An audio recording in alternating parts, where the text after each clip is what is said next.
Guys, ভিডিওটা দেখে যান আর ভালো লাগলে একটা লাইক, একটা কমেন্ট, একটা শেয়ার করে যান। আমাদের বাদশা বিয়ে করতে চায়, কিন্তু একটা শর্ত আছে। সেই মেয়ের ভালো 4টি গুণ থাকতে হবে। তাকে রূপবতী হতে হবে, তাকে নামাজি হতে হবে, তাকে পর্দাশীল হতে হবে এবং ভালো চরিত্রবান হতে হবে।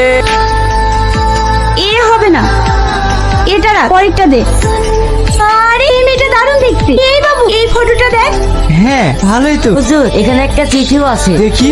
মধুপুর পশ্চিম পাড়ায় আমাদের বাড়ি। আপনি যে 4টি গুণের কথা বলেছিলেন, সে 4টি গুণই আমার মধ্যে আছে ইনশাআল্লাহ। তবে আমাদের অবস্থা খুব একটা ভালো না। আমার আব্বা নদীতে মাছ ধরে কোন রকম সংসারটা চালায়। তার মানে জেলে? আমি একজন বাদশা হয়ে জেলের মেয়েকে বিয়ে করব? বাবু, মানুষকে এত ছোট ভাবতেনি, সবই তো আল্লাহর দান। না মা, আমি ওই মেয়েকে বিয়ে করব না। এই, তোকে বলিনি ও ওখানে চিঠি পাঠাবি না? এবার হইছে তো, ও একজন বাদশা, তুই একটা জেলের মেয়ে, ও তোকে বিয়ে করে।